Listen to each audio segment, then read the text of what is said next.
welcome to MBS History. I know it's been quite a while since we filmed anything, but alas, the real world, new job, new place as you can see, a lot of things are happening. So this episode is going to be on Hernán Cortés, and I apologize in advance for all the Spanish names I'm about to butcher in this episode.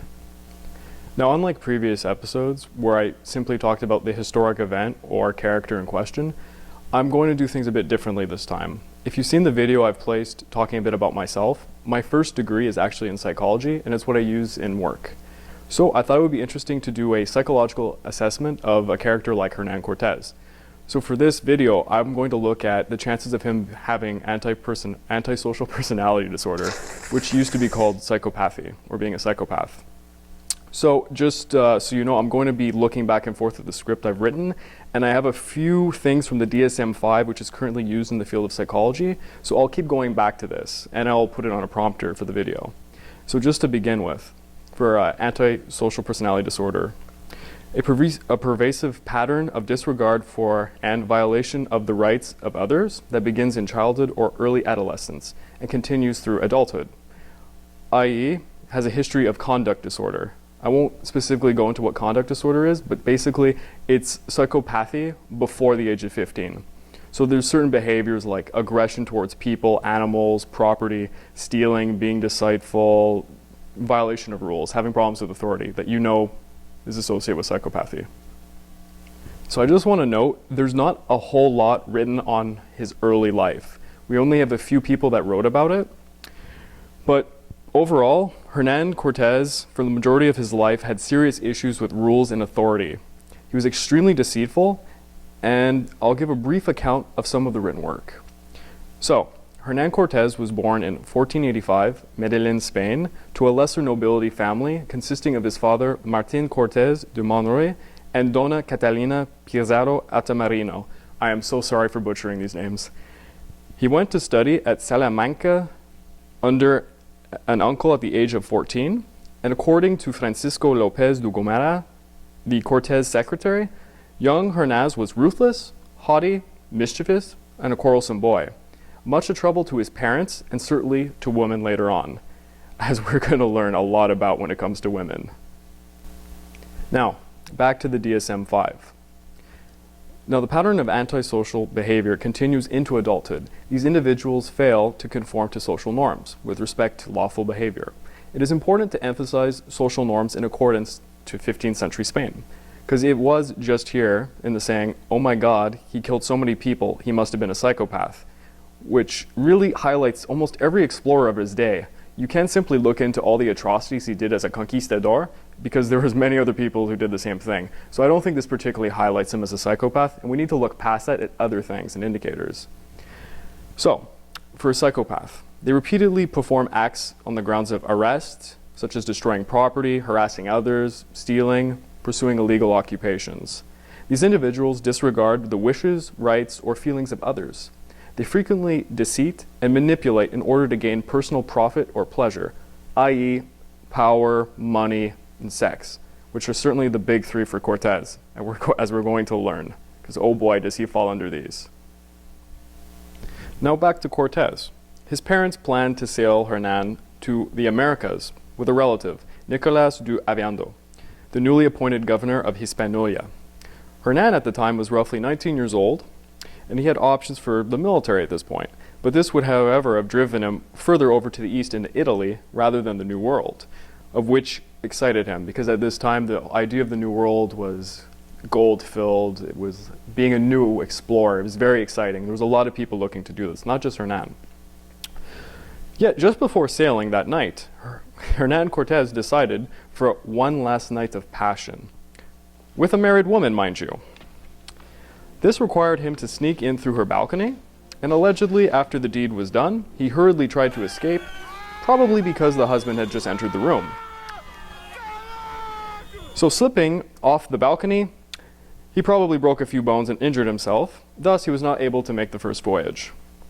So while Oviedo brutally governed and quelled a rebellion in Hispaniola, I could talk a lot about what happened in Hispaniola. The slavery and mutilation of the Aboriginal people is quite disgusting on the scales of what Columbus did. Anyways, Cortés would wander Spain for a year. So in 1504, Cortés finally sails for Hispaniola. Interestingly, the ship he sailed on was commanded by Alonso Quintero. Now Alonso attempted to deceive his superiors to reach the New World by himself in order to gain wealth. Interestingly, this mutinous behavior probably brushed off on Cortés. As we will see, Cortés certainly does a lot of mutiny of his own. So, in 1504, Cortés enters Hispaniola, and now he is farming and being a notary for about 6 years. At the same time, he contracts syphilis. Yep, because this is a story of one of the greatest womanizers in history, as you will find out. And he misses 2 expeditions, one under Diego de Niqueza and another by Solonzo de Egea. I probably just butchered those 2 names. I am sorry, Latin American community. Anyways, by 1511, he had recovered from syphilis and sailed with Diego Velázquez to conquer Cuba. Now, Velázquez was appointed the governor of Cuba, and very impressed by Cortés, decided to make him a clerk to the treasurer. Cortés was also given an encomienda. I could go into the history of this, but to summarize, it's a slavery system that was used mostly in Mexico later on in history, but for Latin America. And he was given quite a nice one. Anyways, this was done in the new capital of Santiago, and over time his relationship with Velázquez became strained, as Cortés hungered more and more for power. And news of Juan de Grievia, oh my god, I'm butchering these names, established a colony on the mainland filled with silver and gold. It came much to Cortés' attention. So, Cortés at this time started to sleep with a Catalina Juárez, the sister-in-law to Governor Velázquez, which did not sit well with him, as Cortés was also sleeping with her sisters. Under pressure from the very pissed off Velázquez, he was forced to marry Catalina. Just like to make a little side note right now, that Catalina failed to provide Hernán with an heir later in history, and in 1522, under mysterious circumstances, died. But the maids, after cleaning her body, said they found bruises on it, and Cortés was accused by several people of the murder of her. A formal inquiry was made, but inconclusive. Now going back to the DSM-5, individuals with this disorder are said to be very impulsive, making decisions on the spur of the moment, without forethought and without consideration for the consequences to self or others. Now, while I'd argue that he had a lot of forethought in his actions, he certainly had zero regard for anyone around him, including the poor men he will force to conquer with, as we will see in the future. So, in 1518, this time not injured or ridden with syphilis, Hernán was put in command of Velázquez's expedition to explore the interior of the Mexico for colonization. However, Cortés was also having a fallout with Velázquez, because basically Hernán was undermining him to the point of starting a local rebellion. At this time, the governor actually decided to cancel the planned expedition, stating that if this expedition was to occur, it would be a mutiny, or mutinous act. Cortés, in a great fashion, ignores this and hastily gathers 6 ships, 300 men, and sails off as quickly as he can February 18th, 1519, before Velázquez could arrest him. So now Hernán Cortés has officially performed an act of mutiny, and there is an arrest warrant for him. So, before Hernán Cortés can sail, he's going to make 2 stops, one in Cuba and one in Trinidad, to hire more soldiers, get more horses, and a few more ships. Thus, with 11 ships, 500 men, a ton of slaves, which are never spoken about, 13 horses, and a very small number of cannons, he lands in the Yucatan Peninsula, in the Mayan territory. From this point, we know the history behind the brutal conquest, also the Black Legend, which I'll talk briefly about. So Hernán is an outlaw, he stole ships, and he's on an illegal expedition, which is against the governor. He declares that he is under the authority of Emperor Charles V, which in fact contradicts Velázquez's orders and demand for his arrest. But this is basically a way of him trying to legitimize his expedition, because he's in a lot of trouble. And he honestly believes at this point that the king's word might be able to save him. So to just quickly go back to the DSM-5, these individuals are driven by behavior such as sexual lust, or in the case of Cortés, an extreme gold lust, which is certainly something that characterizes him historically. To summarize the situation, Hernán Cortés has claimed the land under the Spanish crown and he begins to attack the smaller Aboriginal communities that he comes across.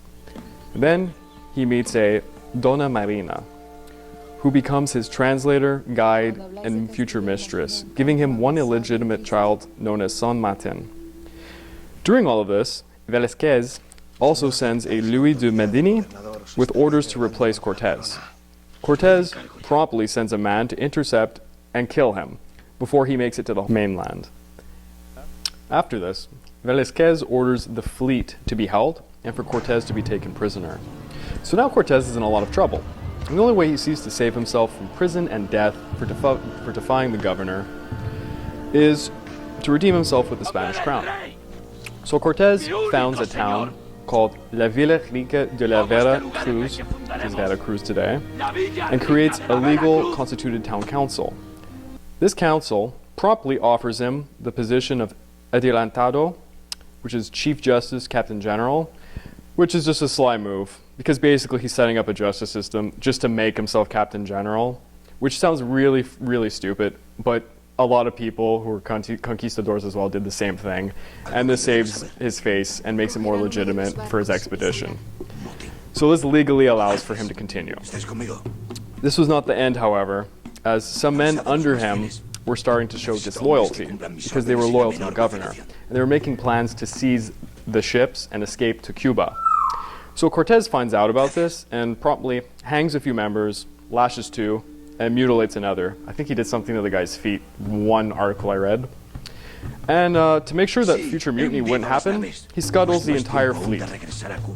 So you're just trying to imagine that this crazed guy has now burnt all of your ships. So you have the choice of running into a wilderness you don't know anything about, or following this madman trying to hunt for gold. So even I would agree I would follow him and try and look for some gold. So just to fast forward, Cortés is now in the process of conquering the Aztecs, and Velázquez is sending another expeditionary force led under Pánfilo de Narváez to oppose Cortés. They arrive in Mexico in April 1520 with around 1,100 men.